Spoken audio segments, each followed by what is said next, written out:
that the audience is people coming from almost all the continents except Antarctica. And I think that you, the audience, you are reflecting the full diversity of LPUB community. So that's already an achievement. This year, the conference topic is bibliodiversity, a reflection of the concept of biodiversity in the cultural world. I would like to remind you, as an opening of this conference, the definition of bibliodiversity that the Chilean publishers gave when they coined the concept in 1992.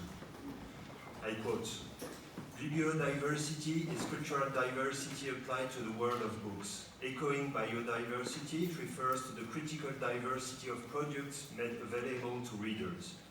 Bibliodiversity is a complex, self-sustaining system of storytelling, writing, publishing, and other kinds of production of oral and written literature. The writers and producers are comparable to the ecosystem. Bibliodiversity contributes to a thriving life of cultural and healthy eco-social system." It's not by chance that the conference this year with this topic takes place in Marseille. Marseille is probably the most multicultural city in France. All along its history, the city has received an amazing diversity of people coming from all over the Mediterranean Sea, and even further, giving birth to a rich local culture made of all those cultures mixing together. Located at a strategic position at the mouth of the harbor, the conference venue, this magnificent conference venue, gives a gorgeous view on the city on one side, on the open sea on the other side. But as every sailor knows, the Mediterranean Sea is treacherous, because underneath the blue and shiny surface of the water lie thousands of people who died there, just because they wanted to come across the borders to save their life and their fundamental rights. Each time we have the news that a new boat capsized with new dead, we have the same question: what can I do? What can I do? And there is a feeling of helplessness regarding that. But the real question is, what can I do from where I stand? And here comes the concept of bibliodiversity. Because this concept constantly reminds us that the aim of publishing is to open the borders, to open the gates to a full diversity of voices in all possible languages that we do want to be heard. From publishing, we went to digital publishing, and then to open access publishing, and now we have the concept of open science. But how open is it exactly? Are we sure that the open science we are constantly talking about has something to do with the diversity of voices that is desperately needed by our societies? That's the question I want to propose you to address during this conference exactly. So now I would like to give the floor to Milena Dobreva, the program chair of the conference, with whom I'm very pleased to work for the preparation of this conference. She will welcome you and introduce our first keynote speaker. Thank you very much.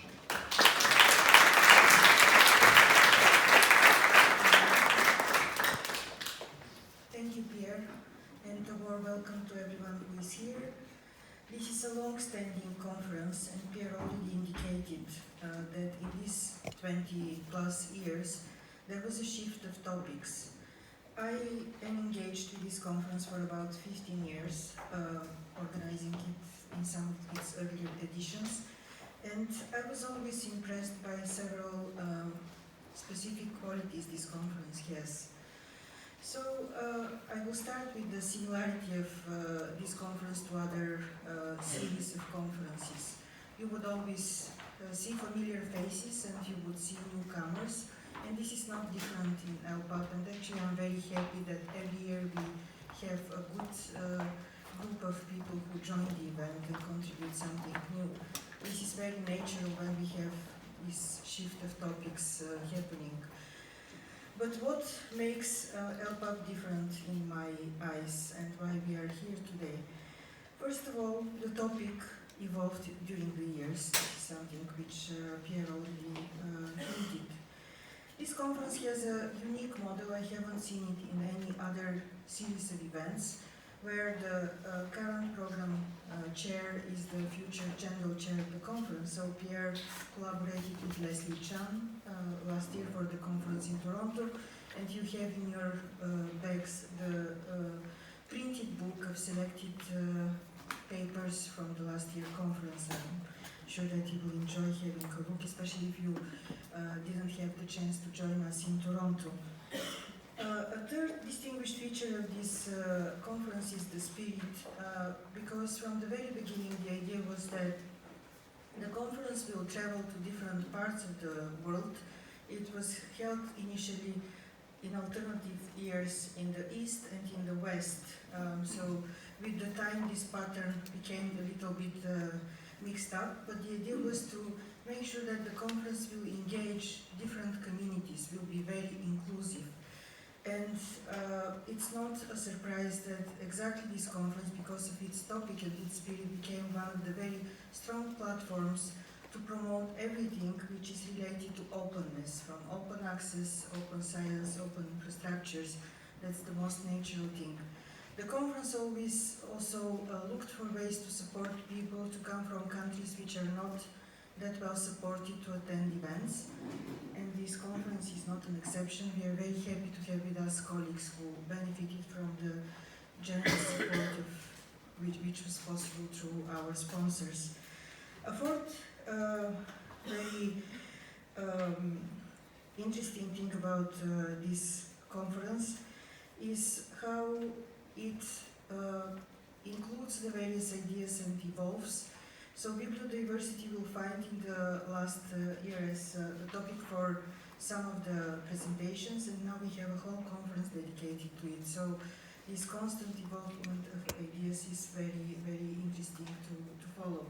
So I hope that being here this year, some of you followed the very successful workshop day yesterday, you will stay engaged and you will participate in the future events. Being a long-standing conference has also some sad things to add. We started losing people who were among the founders of the conference. I would like to mention here John Smith. You will find a very nice work about his contribution in the history of the conference in the program of this event.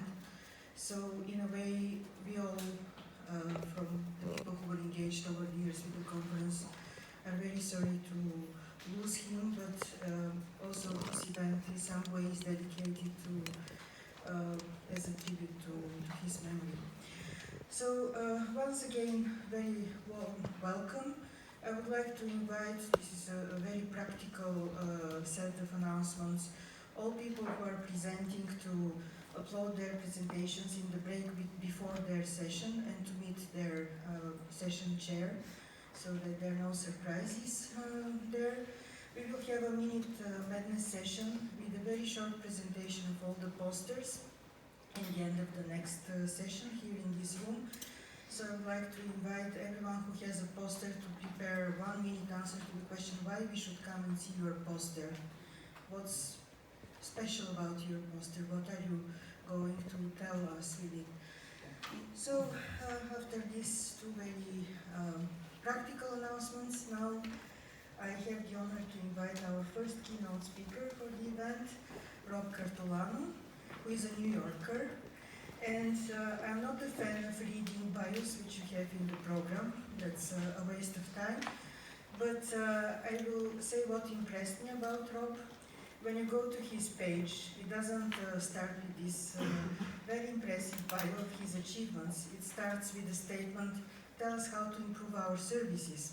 I really like this approach, so there is a list of services which shows that he has grasp on many practical areas. But I also like this human approach and touch to those people who are using the services in the library of the University of Colorado.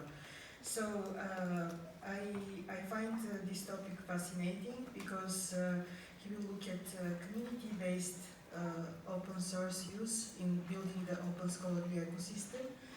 And I'd like to invite Rob to tell us more about this. Thank you.